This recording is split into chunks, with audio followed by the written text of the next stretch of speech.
everybody, welcome to Impact Theory. You're here because, like me, you believe that human potential is nearly limitless, but you know that having potential is not the same as actually doing something with it. So our goal with this show and company is to introduce you to the people and ideas that are going to help you actually execute on your dreams.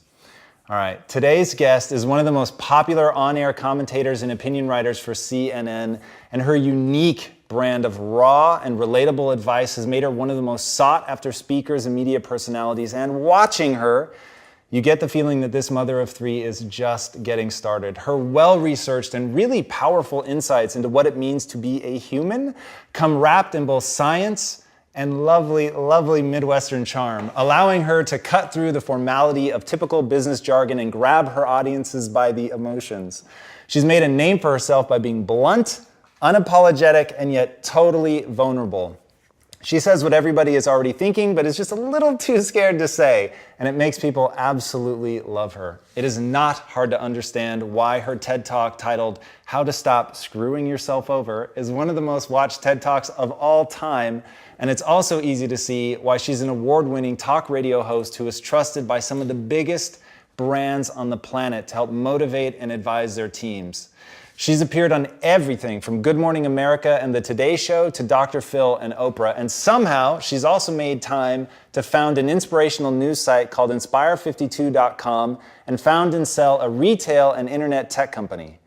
So please, help me in welcoming the former criminal defense attorney who has been called an explosion of inspiration, the best-selling author with a brand new book titled The 5-Second Rule, the master of motivation herself, Mel Robbins.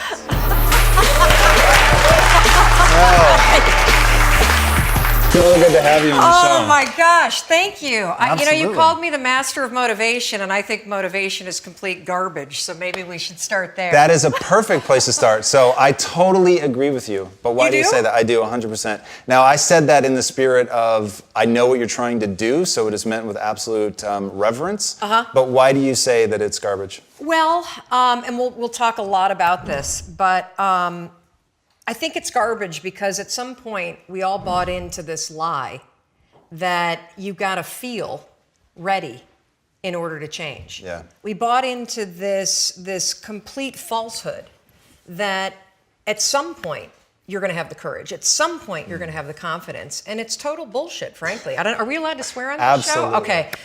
It's complete garbage, and so there are so many people in the world, and you may be watching this right now, and you have these incredible ideas, and what you think is missing is motivation. And that's not true. Because the way that our minds are wired, and the fact about human beings is that we are not designed to do things that are uncomfortable or scary or difficult. Our brains are designed to protect us from those things because our brains are trying to keep us alive. And in order to change, in order to build a business, in order to be the best parent, the best spouse, to do all those things that you know you want to do with your life, with your work, with your dreams, you're going to have to do things that are difficult, uncertain, or scary, which sets up this problem for all of us. You're never going to feel like it. Motivation's garbage. You only feel motivated to do the things that are easy, right? Why do you think that is? Oh, I know exactly why that is. Because I've studied this so much, because for me, one of the hardest things to figure out was, why is it so hard to do the little things that would improve my life? And what I've come to realize, and what we'll talk a lot about today, is that the way that our minds are designed is our minds are designed to stop you at all costs from doing anything that might hurt you. And the way that this all happens is it all starts with something super subtle that none of us ever catch. And that is with this habit that all of us have that nobody's talking about. We all have a habit of hesitating. We have an idea. You're sitting in a meeting. You have this incredible idea. And instead of just, saying it, you stop and you hesitate. Now, what none of us realize is that when you hesitate, just that moment, that micro moment, that small hesitation, it sends a stress signal to your brain. It wakes your brain up, and your brain all of a sudden goes, oh, wait a minute. Why is he hesitating? He didn't hesitate when he put on his killer spiky sneakers. He didn't hesitate with the really cool track pants. He didn't hesitate with the NASA t-shirt. Now he's hesitating to talk. Something must be up. So then your brain goes to work to protect you. It has a million different ways to protect you. One of them is called the spotlight effect. It's a known phenomenon where your brain magnifies risk. Why? To pull you away from something that it perceives to be a problem. And so you can truly trace every single problem or complaint in your life to silence and hesitation. Those are decisions. And what I do and what's changed my life is waking up and realizing that motivation's garbage. I'm never going to feel like doing the things that are tough or difficult or uncertain or scary or new. So I need to stop waiting until I feel like it. And number two, I am one decision away from a totally different marriage, a totally different life, a totally different job, a totally different income, a totally different relationship with my kids. Not like one decision, I'm divorcing you in the marriage example, but one decision on, you could be having a conversation with your spouse and you feel your emotions rise up, and within a tiny window, those emotions can take over and can impact how your marriage goes. Or you can learn how to take control of that micro moment and make a decision to act in a way that actually shifts your marriage. Right. Your life comes down to your decisions. And if you change your decisions, you will change everything. Yeah, I mean, that core concept comes through so powerfully in your book, which is phenomenal. And I would love it if you would take a second to tell people the story of how, and by the way, I wore the NASA shirt because of the is imagery. That why you wore it? Yeah, of course. Oh my God, I'm like falling my glasses off. That is, I did not even get that. Yes. I was going to ask you why you wore that shirt. Yes. Oh my gosh, wow. So break you actually do your homework. Oh, of course, Mel, absolutely. Okay, so let me just take you back. So what you're talking about is the 5-second rule, which has become literally my life's work. And it was all a gigantic mistake. I read up on you too and understand how Quest was born out of misery. The 5-second rule and my life now and my 20-year marriage and everything that I'm doing and the companies that I've built and sold and the company I'm building now, it all comes back to a point in my life that completely and utterly blew. I was 41 years old. I was unemployed. My husband had started a restaurant business, which was his dream. This is actually a funny story. When he got laid off from a big job in high tech, and I think he was really relieved. You know how a lot of us wait to quit our jobs and then we get laid off and we're like, yes. And he said, I'm not going to look for a job. I'm going to go into the restaurant business. And I think I said the most famous lines of our marriage at that point. I looked at him and I said, listen, buddy, inspiration is for strangers. You get your butt back to that job and you pay the mortgage. And again, micro moment where I'm being a jerk instead of being a supportive wife. But that's an example of where when he said he was not going to go get a job, but he was going to start a business, the first thing that was there was fear. Right. And so fear was making the decision for me. God, I love that you can share that though. That's so powerful. Well, so what happened is the first restaurant was a home run. And of course, what do when things are successful? You grow it. You grow it really big. And so they decided to raise some money. And we threw in our home equity line, the kids' college savings. They tried to open a second and a third, and at the same point, a grocery store chain encouraged them to go into wholesale. So it basically got way too big, way too fast, and the wheels started to come off. And they came off so badly that the second restaurant failed, and they held on to it for too long, like a lot of us do. It's another trick our brains play on us called sunk costs. When you throw a ton of time and a ton of money at something, it's really hard to let go of it. And if you haven't done it in business, we all have a relationship in our past, stayed way too long. That was a trick your brain played on you. So by the time that they closed the second restaurant, it was an $800,000 loss. Ooh. I mean, that meant our entire home equity line gone. Right. It meant kids' college. I get just choked up just thinking about how terrifying it was. And so I found myself at the age of 41, like just feeling like a complete failure. And so did Chris. And to make it worse, not only had we lost all of our savings, but so many friends and family members had invested. And so there was this real tension between the truth of what was happening and what you had to do in public, because it was a public business. Shame, failure, embarrassment, and the liens started to hit the house. The phone started to ring, and it was nothing but collection calls. And I just remember feeling this tremendous shame. And at some point, I think we all hit that moment in life where things just are not going how you thought they would go. And what's amazing about those moments is we all respond very differently. So my husband, he would spring out of bed and he would head right out that door, 6 o'clock in the morning, and he would go meet his partner and they would go to the bank and they would dig right in and they would face their problems head on.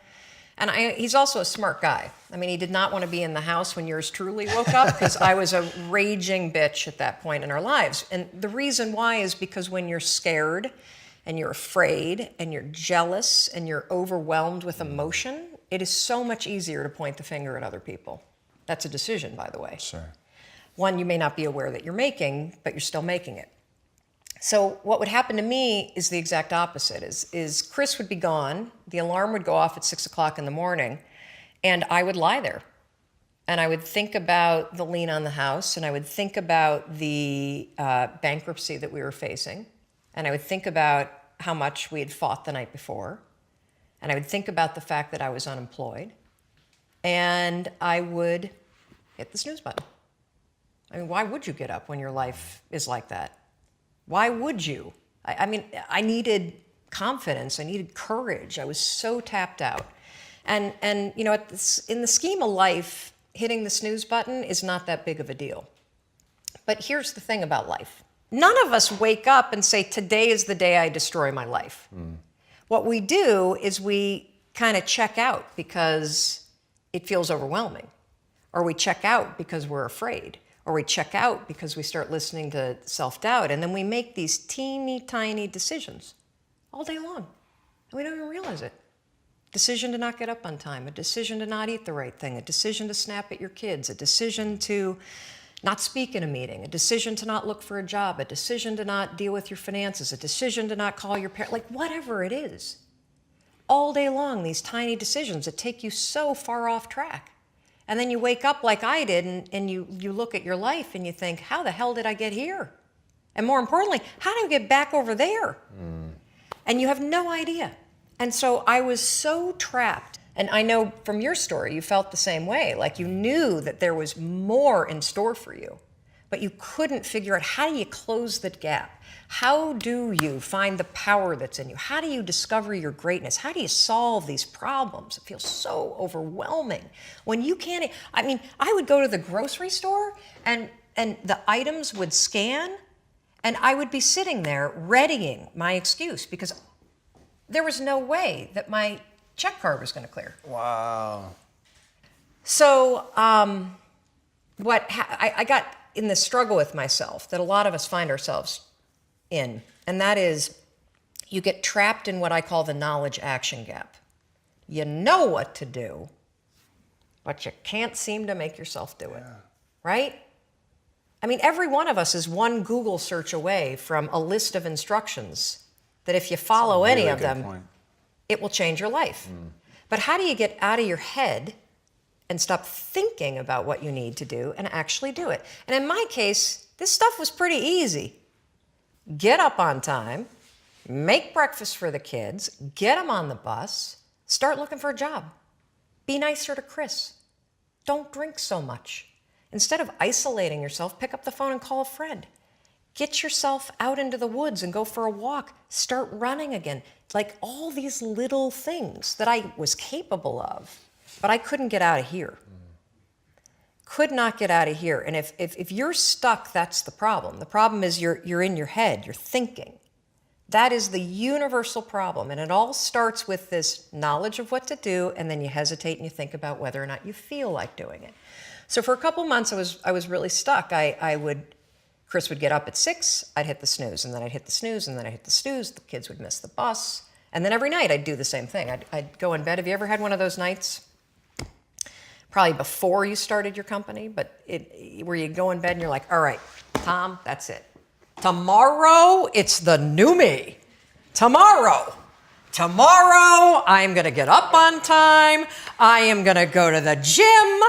I am going to look for a job. I'm not going to drink so much. It's going to be amazing. The new me, the future me. Woo! Let's do this, right? Then you go to bed and you wake up 7 hours later and you're like, I don't feel like the new me. It's the only, that's a stupid, see, motivation's garbage. It's never there when you need it. Ever. Ever, ever, ever. And so here's what happened to me, and thank you for wearing the NASA t-shirt. Of course. It's a really stupid story. It's a powerful story. So one night, Chris had gone to bed. I'd been struggling. We still had all the same problems. We still had a lien on the house, still facing bankruptcy, still fighting like crazy. I was still unemployed. They still hadn't figured out like the solution yet for the business. And I was about to turn off the TV, and there on the TV, there was this rocket launching, and I thought, oh my gosh, that is it. I am going to launch myself out of bed like a rocket ship, like NASA right here had launched me out of that bed. And I'm going to move so fast that I don't think. I'm going to beat my brain. Now, here's a really interesting point. I talk a lot about your instincts and inner wisdom. And we can get into this a little bit later, but a lot of us talk about the fact that you have a gut feeling. But what all this research that I've done for the book and all the speaking that I do, what I've discovered that's fascinating is actually when you set goals, when you have an intention on something that you want to change about your life, your brain helps you. What it does is it opens up a checklist, and then your brain goes to work trying to remind you of that intention that you set. And it's really important to develop the skill, and I say that word purposefully, the skill of knowing how to hear that inner wisdom and that intention kicking in and leaning into it quickly. So for me, my brain saying, that's it, right there, move as fast as a rocket, Mel. I wanted to change my life. And I think most people that are miserable or that are really like dying to be great and dying to have more, we want to change. We want to live a better life. We want to create more for our families. We want to be happier. The desire is there. Again, it's about how do you go from knowledge to action. So the first thing in this story that's important is realizing that the answer was in me. And my mind was telling me, pay attention. It could have also been the bourbon. I had a couple of Manhattans that night. But anyway, the next morning, the alarm goes off, and I pretended NASA was there. It's the stupidest story. I literally went 5, 4, 3, 2, 1. I counted out loud, and then I stood up. And I'll never forget standing there in my bedroom. It was dark. It was cold. It was winter in Boston. And for the first time in 3 months, I had beaten my habit of hitting the snooze button. I couldn't believe it. And I thought, wait a minute. Counting backwards? That is the dumbest thing I've ever heard in my entire life. Well, the next morning I used it again and it worked. The next morning I used it again and it worked. The next morning I used it again and it worked. And then I started to notice something really interesting. There were moments all day long, just like that 5-second moment in bed, where I knew, knowledge, what I should do. And if I didn't move within 5 seconds, my brain would step in and talk me out of it. Every human being has a 5-second window. Might even be shorter for you. You have about a 5-second window in which you can move from idea to action before your brain kicks into full gear and sabotages any change in behavior. Because remember, your brain is wired to stop you from doing things that are uncomfortable or uncertain or scary. It's your job to learn how to move from those ideas that could change everything into acting on them in the smallest moment. And for anyone right now at home who's thinking like this sounds too simple, too easy, talk a bit about your community, because reading some of their comments, it's crazy how many people, like the sheer volume of people you quote in your book, but if you also go online and just look at the people that are like directly reaching out to you, it is an avalanche of people that have stories around the 5-second rule. Well, one of the reasons why I'm so excited about this book, and look, you don't have to buy the book. This is an idea that you can use. It's free. It's backed by science. More than 8 million people around the world have discovered it. And you're talking about the number of people. We've heard from more than 100,000 people in 80 countries that are using this rule. We know of 11 people who have stopped themselves from killing themselves using this rule. I saw one of those Yes, outreaches. yes. There's a guy, Steve, that wrote to us who was a veteran. He was suffering from post-traumatic stress disorder. He boarded a ferry overseas with the intention to jump over. He walked over to the railing, Gave me the chills. and his inner wisdom kicked in. In that moment, the 5-second rule, 5, 4, 3, 2, 1, counting backwards, moved away from the railing, asked for help, saved his life. His story has inspired countless other people that have heard me in the speeches that I give around the world about this one tool. And so, the thing that's so cool about this, and I should tell you the science behind it, because I'm going to be honest with you, it is stupid.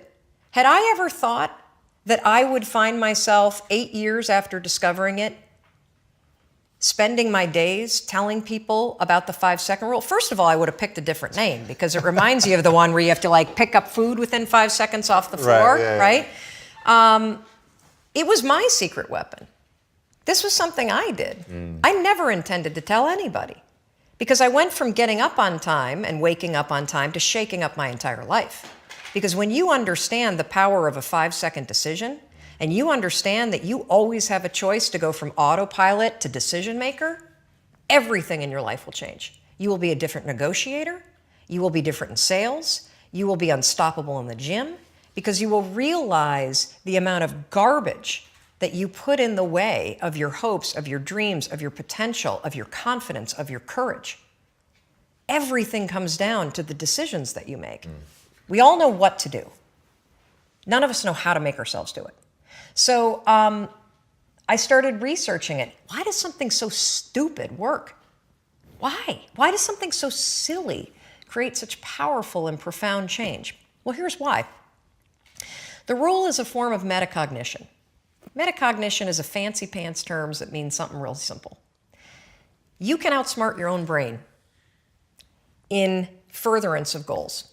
Agreed. There are tricks that you can use that actually outsmart the tricks your brain plays on you in furtherance of a higher purpose. We all know this. You can restrain yourself if you're in a situation that calls for it. You can jump into a raging river to save your dog or your kid.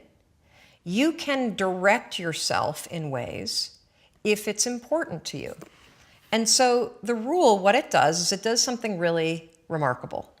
When you count backwards, 5, 4, 3, 2, 1, what you're actually doing is you're interrupting what researchers call habit loops that get encoded as closed loop patterns in your basal ganglia. That's the part of the brain where your feelings, where your emotions, every habit that you have, which is nothing more than behavior that you repeat that you don't even think about. I've heard it referred to as a gearbox. Yeah. To shift your attention from Yes. one place to another. And so when you go 5, 4, 3, 2, 1, it interrupts what's going on here that's spinning without you thinking, and it moves and awakens your prefrontal cortex. So when you hit 1, your habit has been interrupted. So you've interrupted self-doubt. You've interrupted maybe snapping at your kids. You've interrupted the desire to grab for a drink. You've interrupted procrastination. You've also, by counting backwards, done an action. It's awakened your prefrontal cortex. That is the part of the brain that you need that's awake when you're changing behavior, when you're learning new things. When you hit 1, it's also a prompt. So in the language of research, you'll hear people talk about starting rituals. That is something that's proven to help you learn a new habit. The 5-second rule, when you repeat it, becomes a starting ritual that triggers you to act with confidence, that triggers you that this is a moment for courage, that triggers you to shift gears.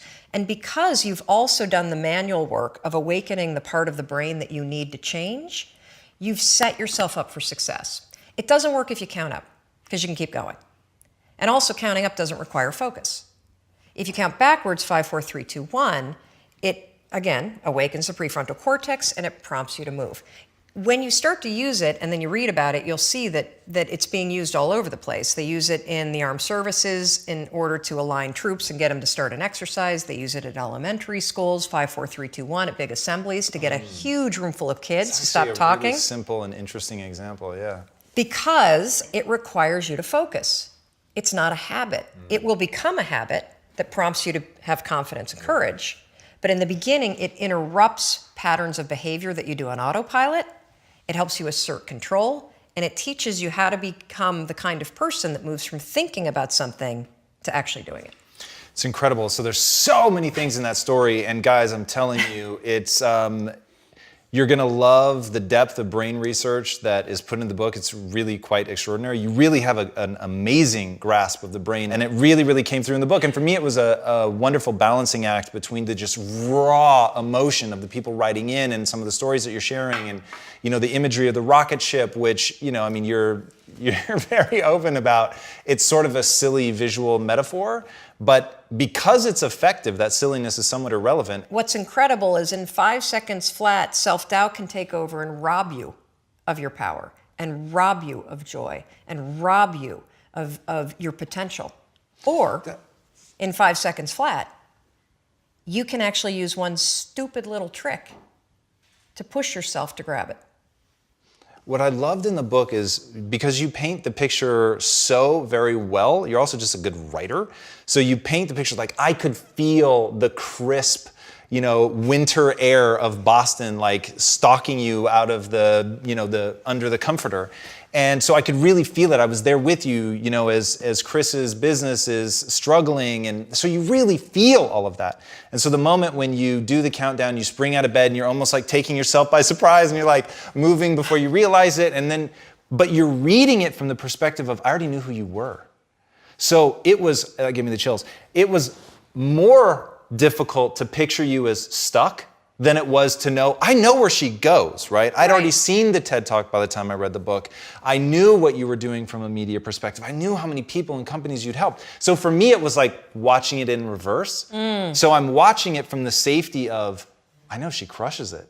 So if this is the thing, and I love that this isn't your first book, like this was the secret that you planned to keep hidden in the drawer forever. Oh yeah, I was not going to tell anybody because it was stupid, and it also works, and so it's my thing, and it's not your thing. But see, the real thing that happened for me, and this is something that is a really important topic for me, is that there's when you talk about personality, so extroverts, introverts. A lot of us really, I know I did this. I was all wrong about what confidence meant. I thought confidence was a personality trait. I love this. Tell me more. I thought that people that are outgoing are the confident ones, right? And the truth is, confidence is not a personality trait at all. It's a skill. And a lot of the extroverted people that you know are actually very insecure. I used to be one of them.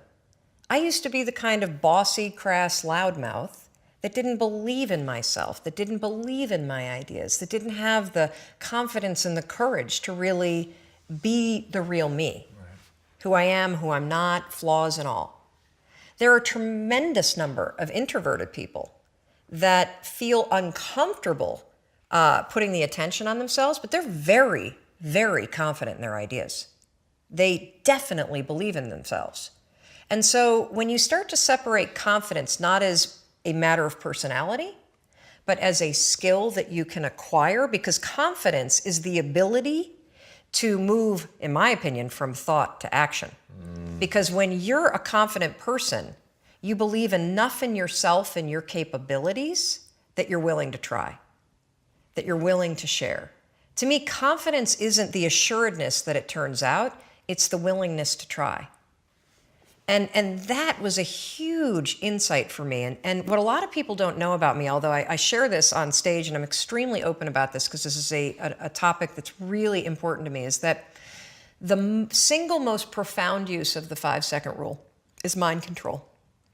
And I say that as a lawyer. I will tell you, you can use this stupid trick to cure yourself of anxiety. Yeah, I wanted to talk about that. So you struggled very profoundly with anxiety. So walk us through some nuts and bolts of how you use the 5-second rule, because I think my hypothesis and the reason we founded Impact Theory is that the world is living through two pandemics. The pandemic of the body, which everybody understands because it's so visual. Yep. Being overweight, dying of diet-related diseases such as diabetes and things like that. But because the second pandemic, the pandemic of the mind, is invisible, people don't realize how pervasive a suicide is. And I think it's the leading cause of death among young men. I mean, it's crazy. And then that there are ways that they can go about attacking that and fixing the problem. So walk us through that. Sure, I would love to. So first of all, I literally have struggled with anxiety my entire life. And anxiety for this conversation, the way I define it is the habit of worrying spiraled out of control. You know, you may say that you are a worrier. That's not true. You have a habit of worrying. A habit is a pattern of behavior or thinking that you repeat without realizing it. So anxiety happens when that pattern of worrying about things spirals out of control, and now it starts to marry and manifest itself with physical sensations too. That's all that it is. I know that I say that's all that it is. Me personally, I struggled with anxiety, I think my entire life. It became quite acute when I was in my late teens and early 20s. I became medicated in the middle of law school. I took Zoloft for 2 decades. When our first daughter was born, who is now 17, the postpartum depression and the cascading panic was so terrible that not only was I medicated and couldn't breastfeed, but I couldn't be left alone with her. Wow. So when I say you can cure yourself of anxiety, I don't say that lightly. 4 years ago, after I had been using the 5-second rule to change my behavior, how I spoke to my husband, how I negotiate in business meetings, how I conduct sales, the kind of parent that I am, my health habits, my eating habits, curbing the drinking. I thought, I wonder if I can use this 5, 4, 3, 2, 1 thing to get control of my thought patterns. Not my behavior patterns, my thought patterns. Yes, you can. So we're gonna build this conversation because I want to start with something we can all relate to, and that is, how do you stop worrying and how do you stop listening to self-doubt? This is how you're going to do it. So all day long, you're going to have moments where your thoughts drift, and I use that word on purpose because for me, there is a physical sensation when you start to use the 5-second rule and you start to wake up. Not only on time in the morning, but you wake up to your life and the opportunities in your life. Your thoughts drift. Like you'll just be hanging out with your friends and then suddenly you're like, I'm not sure that person likes me anymore. I haven't heard from my kids lately. I wonder if they're dead or, as a check, like you just start worrying about stuff. Why? Because it's a habit. Because when you're not paying attention, your brain shifts from you being a decision maker and paying attention to you just kind of spinning things on autopilot, and one of your habits is worrying. The second you wake up and you notice, holy cow, I'm talking some negative garbage to myself right now. 5, 4, 3, 2, 1. You've just shifted the part of the brain that you're using. You've shifted from the basal ganglia, which is where your habit loops are spinning, and you've awakened your prefrontal cortex. You've also interrupted that pattern. Now what you're going to do, because your mind is actually ready to receive a different thought because of the counting, now you can put in an anchor thought. Like if you have a mantra, if you've got a vision about the way that your business is going to turn out in 5 years, if you just have a thought that makes you really happy and proud, insert that. Now, why does this work? It works because of the counting. And I'm not kidding.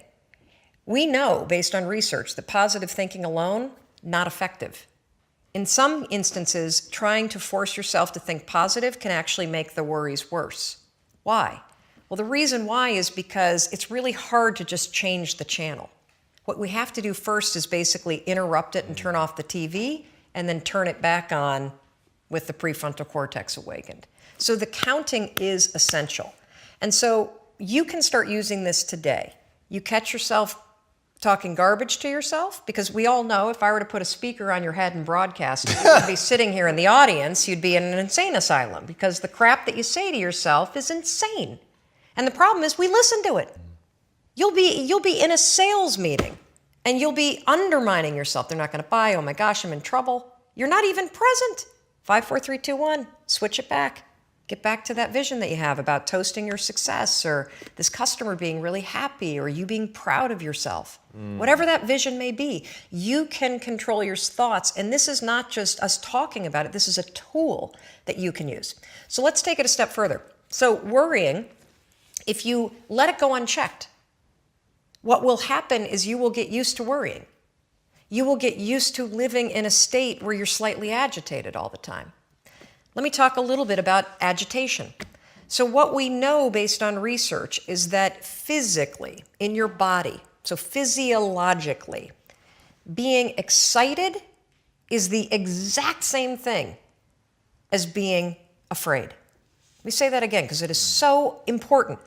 In your body, being excited is the exact same thing as being afraid. Your body doesn't know the damn difference. Your heart races, your armpits sweat, you're like, you may get tight in your throat. Your cheeks may get pink like mine do when I get excited. The only difference between excitement and fear is what your brain says. And the problem is, if you have a habit of worrying, guess what you're going to tell yourself is going on? That you're like freaking out. That you're not excited, that something must be wrong. Oh gosh, why would you say something's wrong? Because you got a habit of saying that all the time. Even as I became a speaker for a living, or I'd be on CNN, when I first started doing it, I would be freaking out backstage. But even though, just last week, he's standing backstage, about to go on, 8,000 people, heart races, armpit sweat, my hands get clammy. I'm not nervous though, not at all. I'm excited. And so I developed this technique, and research out of Harvard, not based on my technique, but something very similar, proves that if you basically, right before you're about to do something, take a test, run a race, public speaking, a business negotiation, ask somebody to marry you, whatever it may be that gets your heart racing, just do this. Go, I'm excited. I'm excited to give that speech. I'm excited to ask him or her. I'm excited to do this race. I'm excited. Because what happens is you give your brain context, so your brain doesn't escalate the stuff going on in your body. Your brain's not worried. Make sense? Yeah. So you can combine this with the 5-second rule. So we know how to do worrying. You catch your thoughts drift, 5, 4, 3, 2, 1, anchor thought. If you start to feel your heart racing, 5, 4, 3, 2, 1 to awaken the prefrontal cortex, and then start going, I'm really excited to do this. I'm really excited to do this. Another technique that you can use is ask, I think they call it interrogatory questions, where instead of giving yourself a pep talk, say, well, why am I ready to do this? Why am I ready? Because that'll force you to answer the question, which then convinces you. So why am I ready to close this sale? Why am I ready to give this speech? Why am I ready? So those are two strategies that you can use backed by science that are proven to actually make your performance be much better. Now let's take it a step further to anxiety. So anxiety is what happens when the habit of worrying spins out of control, your body gets really agitated, and then you allow your mind to escalate it into a full-blown panic attack. So for those of you that have not had the pleasure of having a panic attack, let me explain what it's like. So have you ever been in your car and you're driving down the road and you go to change lanes and all of a sudden there's like, oh my God, there's a car right there, right? And you swerve a little bit and then your heart's like, and you may sweat a little bit and you grip the wheel really tight and you're super locked in on the road ahead of you. But then that car pulls away and the near miss scenario passes and your mind starts going, okay, you're all right now. Right. You're all right now. That's it. That's all. That's what a panic attack is, only it happens while you're standing in front of your coffee pot. Seriously. You have that same, oh my God, what behind that?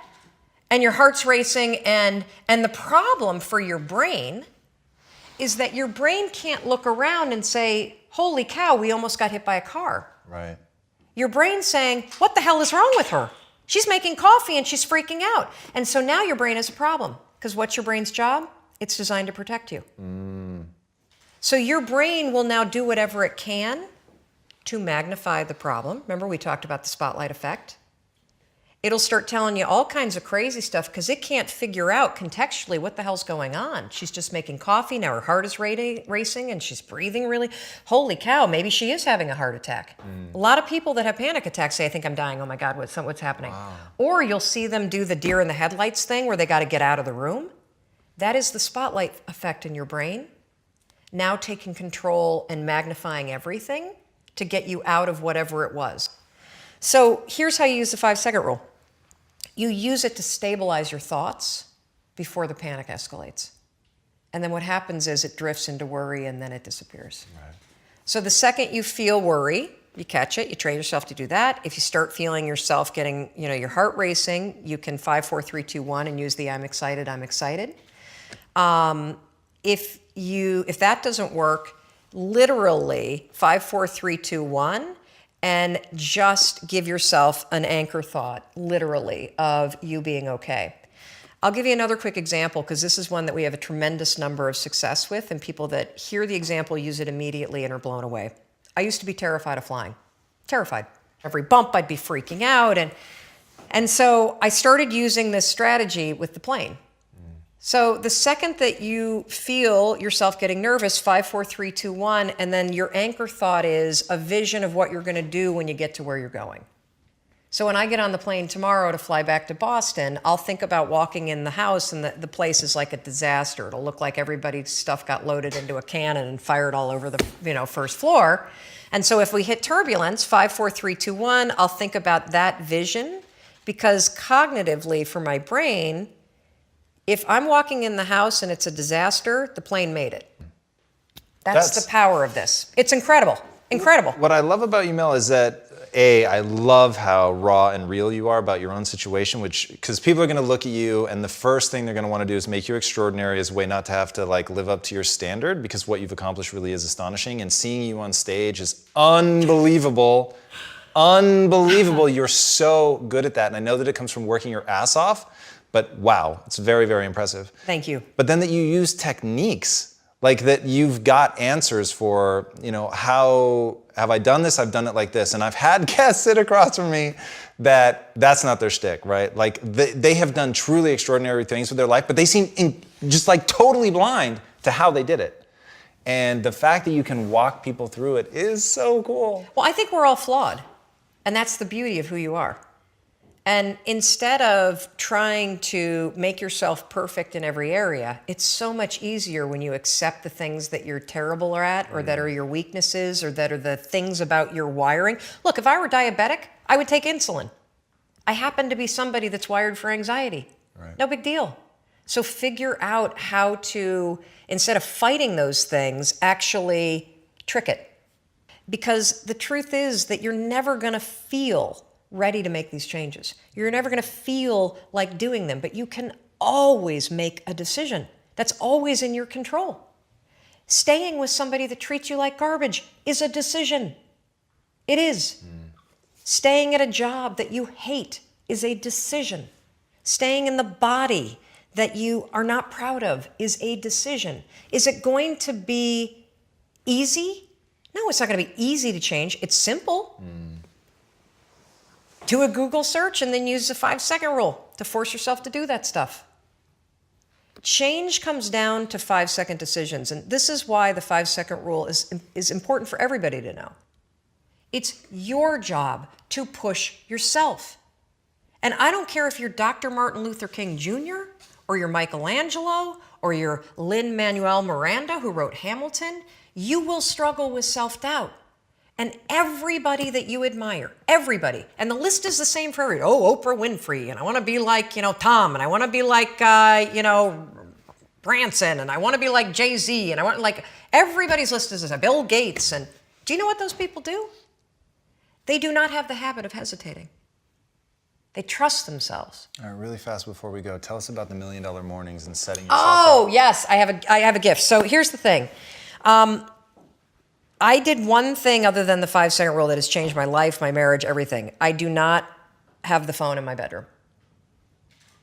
The phone is designed by people, your phone, you should not have your phone in your bedroom. And here's why, because what's on your phone is not your dreams. What's on your phone is stuff that's been designed by people that study game theory. You know why you check your email all the time? All the time. You know why you're constantly looking at your phone? It's called random rewards. It's a psychological principle that explains why we pull slot machines. Because every 6 or 7 times we get a little random reward, so we keep going back. Yeah. I know most emails blow, but every once in a while you get a good one. That's why you keep looking, right? So I created this course called The $1 Million Morning. Whether you want to make $1 million a year or in a morning, or whether you want to wake up and feel like $1 million. This is the science-backed strategy, step by step by step, for how to wake up, because it's not when you wake up that matters, it's how you wake up that matters. And we filmed it at the house. I walk you through all the science. I show you the whole routine, and we're giving it to your audience for free. Wow. Yes. Thank you. You're welcome. Because look, I want you to use these things. It's one thing to talk, and think. It's another thing to actually take action. And the more that you can provide, that I can provide, that shows people what to do, and the more tools that we can give people to get out of their heads and into action, the more the world is going to improve, the more your life will improve. So. All right. I get the feeling that this whole time has sort of been answering this question, but I'm going to ask it anyway. What's the impact that you want to have on the world? The impact that I want to have is I want to teach people how to discover the power that's inside of them, to live fully in the open and share themselves, who they are, who they're not. Like, there's so much fear that we live with. I want to teach people how to live with more courage, because courage is nothing more than the ability to do things that are uncertain. In today's world, where you have the internet, you can literally learn, launch, do anything. Anything. The only thing that's truly stopping you are the limiting patterns that you think, the self-doubt, the fear, the habits that you have. And you can break them. You can break them 5 seconds at a time. And so the impact that I want to have is I want to teach people a simple way to discover the power that's locked inside them, and then to unleash it and go out and live the life they've always dreamt of. Awesome. Mel, thank you so much. I want a hug. Get over here. Gladly. Guys, you are going to want to dive into the very warm waters that are this woman's world. It is absolutely astonishing. I'm talking raw vulnerability, but what I love is no matter how silly some of the things she may say they are, they're incredibly powerful. You will see her community. They will reach out. You will see them talking about how they've changed in real time, whether it's stepping back from a ledge and not making a catastrophically bad decision, or whether it's just truly jumping out of bed and attacking their life, unleashing the power that they have within themselves to live the life they were meant to live, to finally own what they actually want, which is something that she really, really encourages everybody to do, especially her community. It is unbelievable. And you guys will benefit so tremendously from somebody who is able to convey the difference between motivation, which is bullshit, and action, which is real. Yeah. And that is where she has made a name for herself. She is all about action. You guys heard it today. She breaks things down into the not always easy, but the always simple steps. And if you follow those steps, you will be able to transform your life really in 5 seconds or less. It's absolutely breathtaking. She backs everything up with science. So Mel, where can they find you online? Anywhere. Just Google Mel Robbins. Seriously. I'm on Insta, I'm on Facebook, I'm on Twitter, we're on Snap, we're on LinkedIn. Website is melrobbins.com, or email me. No joke. hello@melrobbins.com. Give us a couple days to respond, but we respond. So there you go. And don't troll me. Look, I'm on CNN. People talk about the turkey neck. They write nothing but trashy stuff all the time. So don't go there. But if you write, you need help, you need more advice. And we have so much free content. So many videos, so many articles. So just go to melrobbins.com and you'll find all kinds of cool stuff. So go check it out, guys, and have the life that you've always wanted. And one more time, please help me in thanking this incredible woman with the amazing shoes. Mel, what a pleasure. I'm Thank coming you. in for one more. Thank you. Awesome. All right, guys, it's a weekly show. Be sure to subscribe. And until next time, my friends, be legendary. Take care. Hey everybody, thanks so much for joining us for another episode of Impact Theory. If this content is adding value to your life, our one ask is that you go to iTunes and Stitcher and rate and review. Not only does that help us build this community, which at the end of the day is all we care about, but it also helps us get even more amazing guests on here to share their knowledge with all of us. Thank you guys so much for being a part of this community. And until next time, be legendary, my friends.